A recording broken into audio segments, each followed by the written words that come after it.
We're going to check back in right now with KELOLAND's Brady Mallory, continuing to update us from a distance safely, bringing his perspective. Brady, what can you tell us is happening right now? Yeah, good evening, Dan. We did manage to get a little closer. This is what we've been talking about all night. There is a police perimeter at the Empire Mall parking lot, but things have de-escalated considerably from when I got here. That's how we were able to get close. Earlier, this parking lot was filled with a lot of people. We saw tear gas clouds. We heard tear gas being deployed. So part of the reason we came over here is I wanted to approach a police officer to try to get an interview with someone who has been here on the law enforcement side. I talked with a police officer. Right now, they're not doing an interview. We're trying to set that up, but I just wanted to let you know that we are working on getting that side of things too. But so far, police officers are very busy right now and are not able to do an interview with us on site at this point in time, but we will continue to try to get that. I'm looking around. I do see a little bit of graffiti on some of the light posts. There's some language that we cannot show, but I'm looking around for any more damage, and it's still hard to see. I'm not close enough to see, but we are just right by the Red Robin and the Empire Mall, one of the entrances there. A lot of police cars blocking that. And I apologize, my teeth are kind of chattering. It's a little windy out and it's getting a little chilly out. So if my speech sounds different, that is why. One thing that I want to clarify or talk about, I've had a lot of questions on social media about why am I wearing a mask right now. We are still in the midst of the COVID-19 pandemic, and I wanted to say I'm wearing a mask because it is our company's policy to do so, and I am just adhering to that. So for those of you who had questions about why I'm wearing a mask, and my photographer is wearing one too, we are still following that safety guideline even in the midst of this. And there were several people wearing masks earlier at the protest in downtown Sioux Falls. But here again, we've managed to get into the Empire Mall parking lot. Things have quieted down here. I haven't heard where things may have moved to, but there's still a very heavy police presence out here. And earlier we had reported that the SWAT team had been called here. And we've been reporting throughout the night that the National Guard had boots on the ground here as well via Governor Kristi Noem's tweet that she sent out earlier.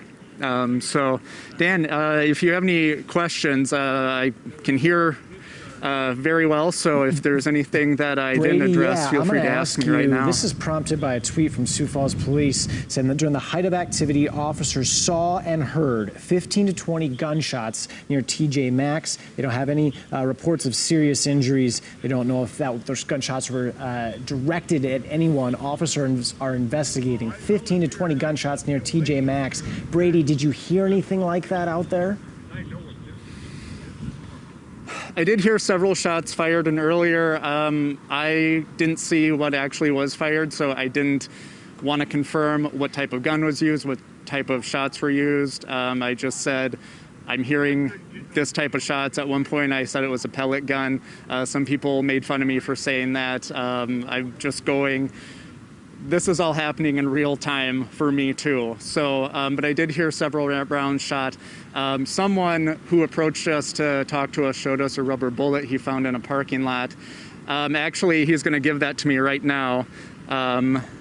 So this is one of the rubber bullets someone found in the parking lot of Empire Mall. So with all the rounds of shots fired, you could deduce that this rubber bullet is part of that. So I'm looking around to see if there are any more out here. I haven't seen any yet. So, oh, and I have something else. This would be tear gas. Yep, this is a canister of the tear gas that was deployed. Can get a good close-up of that. So some of the remnants of what was happening just within the last couple of hours here at the Empire Mall.